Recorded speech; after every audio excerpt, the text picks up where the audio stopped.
માની લો 2014 પહેલા એક માહોલ બનાવવામાં આવ્યો હતો, अन्ना नहीं आंधी है देश का दूसरा गांधी है, राइट.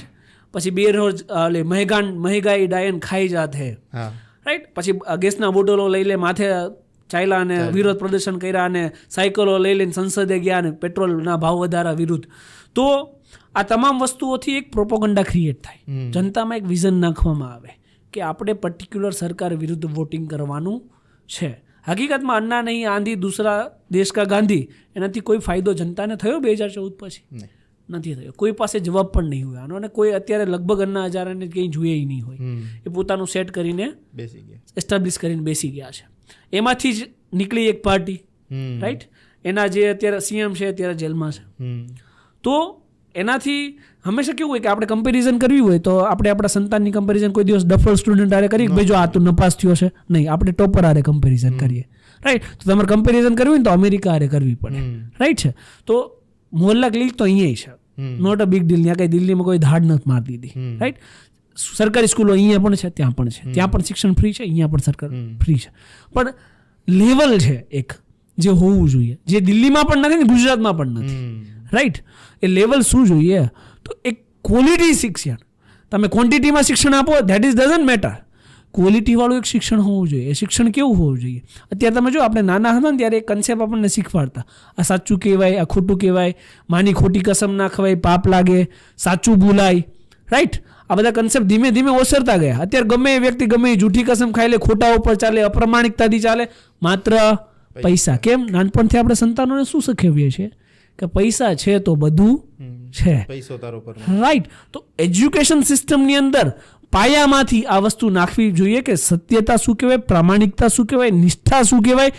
12મું અથવા કોલેજ ભરીને છોકરો જ્યારે નીકળે ને ત્યારે કંઈ ના થાય તો કંઈ નહીં, પણ એ દેશ પ્રત્યે વફાદાર તો થાય જ જોઈએ. આ કન્સેપ્ટ શીખ્યો હોય તો. પણ આ નાખવા પડે છે એમાં એજ્યુકેશન સિસ્ટમની અંદર. જે ક્વોલિટીવાળું શિક્ષણ આજ દિન સુધી કોઈ સરકાર આપે એવું મને કોઈ જગ્યાએ દેખાયું.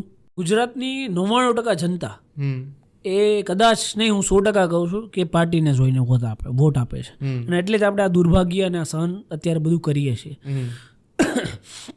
હંમેશા વ્યક્તિનું નામ વાંચી અને એ વ્યક્તિને પહેલાં તો કદાચ અત્યારે તમે જો સુરત એસેમ્બલીનું લિસ્ટ બહાર પડ્યું છે, રાઈટ, લોકસભાનું. તો લિસ્ટ ખાલી તમે જોશો ને તો એમાંથી એકય વ્યક્તિને તમે ઓળખતા નહીં હોય પર્સનલી. એ હું 100%ની ખાતરી આપું છું. આ જેટલા દર્શકો જોવે ને એ પણ કદાચ એમનું નામ ખોલીને બાયોડેટા ચેક કરી લે, એ નહીં ઓળખતા હોય, પણ વોટ નાખીને આવશે. રીઝન માત્ર એ છે કે આપણે એક સિમ્બોલ ફિક્સ કરી લીધો છે મગજની અંદર કે આને વોટ નાખવો. પછી એ વ્યક્તિ તમારા મત વિસ્તારમાં 5 વર્ષ સુધી એના બાકડા દેખાશે, એ વ્યક્તિ નહીં દેખાય, રાઈટ. તો એ શું કામનું છે?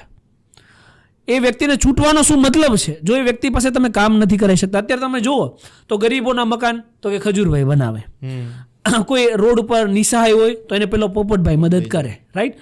કોઈ મજૂરને લગતી કોઈ ડીલિંગ હોય તો પેલા મહિપતસિંહભાઈ હેન્ડલ કરે છે. કાયદાકીય રીતે કોઈ ફાઇટ આપવાની હોય, બેઈમાનો સામે લડત આપવાની હોય તો હું એમાં કંઈ પણ નાની મોટી મદદ કરી રહ્યો છું, રાઈટ.